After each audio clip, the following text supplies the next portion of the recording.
The NFL playoffs are now in the books. After a dramatic day of games over the weekend, we now know the New England Patriots will face off against the Seattle Seahawks for Super Bowl 60. What kind of drama can we expect to see on the field? Hello and welcome to USA Today's The Excerpt. I'm Dana Taylor, here to help us dig into all things NFL is USA Today senior NFL columnist Jarrett Bell. Jarrett, thank you so much for coming on the show. Hi, Dana. How are you? I'm great. It's good to see you.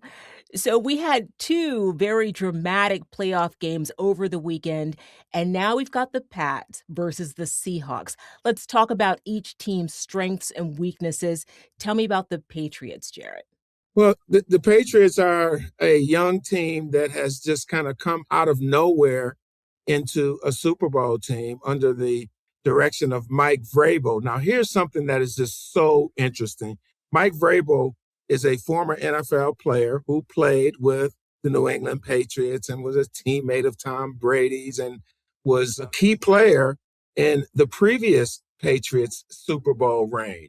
And now, in his first year as head coach of the Patriots, he's going to the Super Bowl. So it's really a full circle moment for Vrabel in that sense, is that in terms of him really establishing himself in recent years as a really, really good NFL coach. He was head coach of the Tennessee Titans, and now he goes back to New England, and in just 1 year, he takes them to a Super Bowl. And if you talk to the players, and I was in their locker room in Denver after the victory in the AFC Championship game, and one player after another just really, really credited Mike Vrabel for the impact that he had on them individually. Now you take that and put it collectively, and that's why the Patriots are in the Super Bowl. And, oh, by the way, they've got a phenomenal young quarterback in Drake May, and you will hear a lot about him between now and the Super Bowl. Okay, so those are the Pats' strengths. What are their weaknesses? You wonder about experience. You wonder about the offensive line holding up, especially against a Seattle defense. But hey, they played against the Denver Broncos defense in the championship game that they were supposedly overmatched against, and they won that game.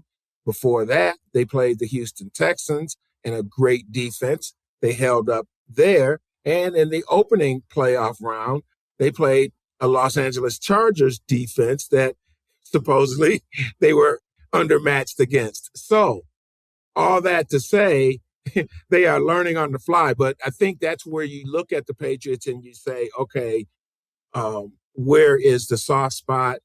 What's the matchup disadvantage for this team? And it is the young offensive line. And maybe they can get a little bit more firepower on offense as well. Okay, let's turn to the Seahawks. What are the team's strengths? And then we'll get into the weaknesses. The Seahawks, I think, are the most balanced team in the NFL. And by balance, I mean offense, defense, special teams. They've got dynamic players all across the board. And then even when you break down, say, the offense, they've got balance between running and passing. They've got a quarterback, too, who's going to be a major storyline for the Super Bowl in Sam Darnold. Now, Sam Darnold, unlike Drake May in his second year, Sam Darnold has been around the NFL block for a few years. He's on his fifth team, and he's been knocked for not really living up to the status that he had coming into the NFL. Well, now surrounded by such a, phenomenal supporting cast with the Seahawks, Sam Darnold is now in the Super Bowl. But I think the Seahawks' strength is definitely the balance that they have in an incredible, led by an incredible defense. And tell me their weaknesses. Well, I tell you what, they haven't lost in a long time, so maybe that's a weakness. The Seahawks have no apparent weaknesses that you can point to and say, hey, this is a problem area. Just like the Patriots, the Seahawks were not in the playoffs last year. In fact, both of these teams were listed at like 60-1 odds to make it to the Super Bowl before the season, and now here they are. But I think one of the weaknesses of Seattle is that nobody knows them. Here's a team that has been pretty consistent all season long as a team to beat in the NFC, and they have not gotten a lot of attention. But that's going to change on a Super Bowl stage. The New England Patriots and the Pittsburgh Steelers are tied for the most Super Bowl wins as a team, 6 wins each. The Pats had an impressive season so far this year. Jarrett, is this a sign that they're back in their winning era? Let's talk through that. It's unfair to try to compare where they are right now to the previous Super Bowl era because that one lasted for so long. They won 6 championships with Tom Brady and Bill Belichick. But it is a sign that they are back to being a legitimate contender because, hey, here they are in the Super Bowl with a chance to win the franchise's 7th Super Bowl trophy. So I think the impressive thing is that they went in the wilderness, if you will, after Tom Brady and then Bill Belichick's gone. And so the team owner, Robert Kraft, is still there. And he's definitely the one that kind of sets the course and supports the organization. But it's been several years since they've been to the Super Bowl and even been in the playoffs. And so the fact that they have been able to turn it around now with a new direction, with a new coach and a new quarterback, it is a sign that perhaps the Patriots will build on this from this year to next year because again, when you've got a young quarterback and he's a good quarterback, and there's no reason to believe that Drake May won't get better with time and experience, they can look at themselves now, the Patriots and their fans, and think that, hey, we are now a team that can be in the running year after year, at least competing to get in the Super Bowl mix. Seattle, of course, has only won one Super Bowl. Head coach Mike Macdonald has also had an impressive season, really pulling the team together and making it work. What does that say about Mike as a head coach? And then you mentioned Sam Darnold as their new quarterback.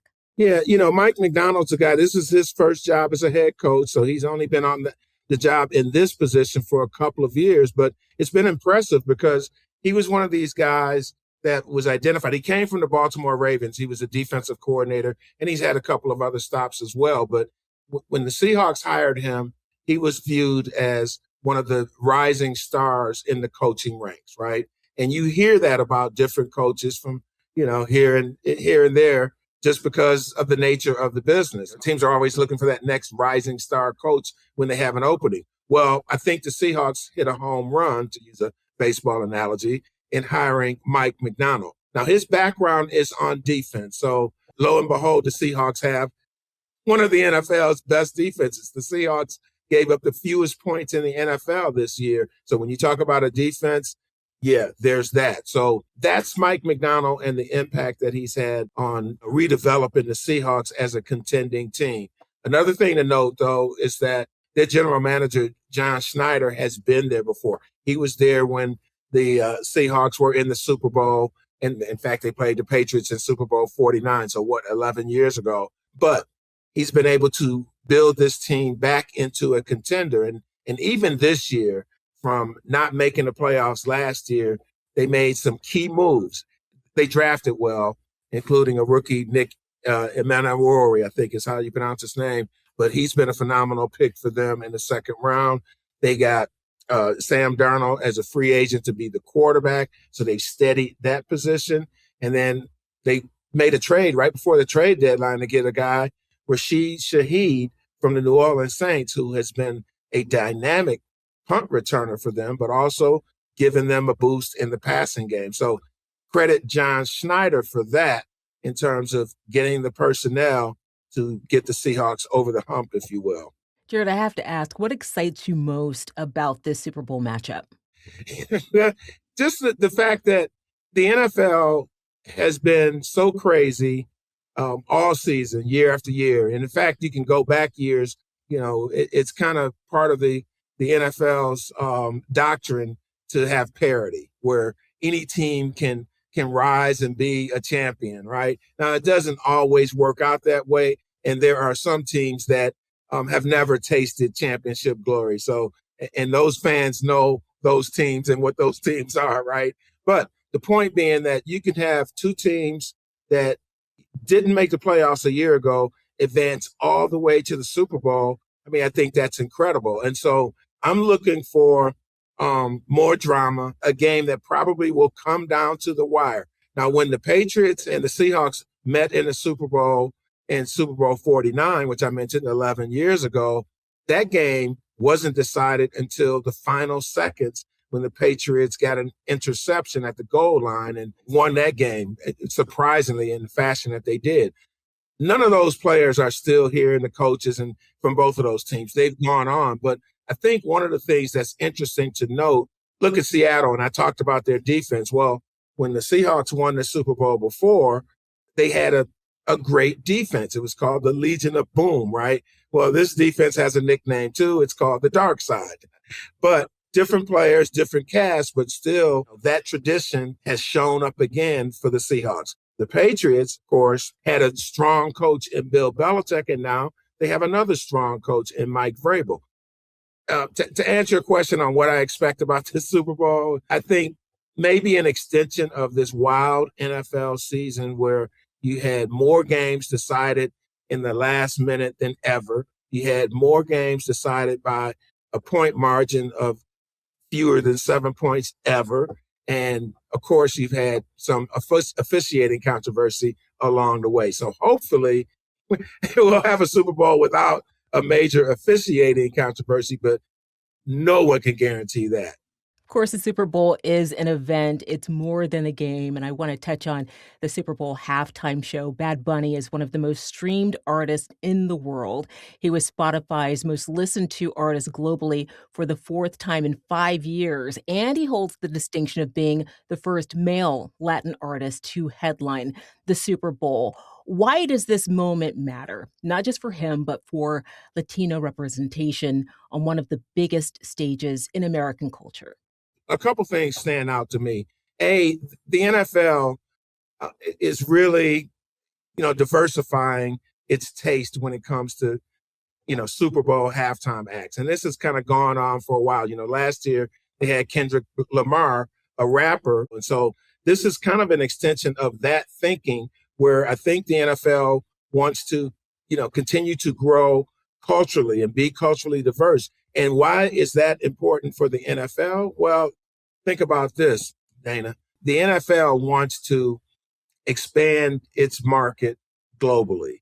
And they've had more games now internationally this season than ever. And that is only going to expand in the future in terms of having more games played in venues from Germany to London to Brazil, Australia. So that is part of the NFL's marketing strategy, is to go global. Now, I don't think that the NFL is at the point, nor will it be at the point in anytime soon, to have a franchise internationally, but to have the games, telecast globally, and the Super Bowl has always been that. But to also have the regular season games telecast globally, to have games in different countries as part of their normalcy, if you will, moving forward. I think this kind of represents that sort of thinking to really engage with a market that's much larger than just the mainstream American market. I'm looking forward to seeing the show. Jarrett Bell is a senior NFL columnist for USA Today. Jarrett, thank you so much for coming on the show. I appreciate you having me, and let's enjoy the Super Bowl festivities. The game, the act, the halftime show, the music. Should be fun. Thanks for watching. I'm Dana Taylor. I'll see you next time.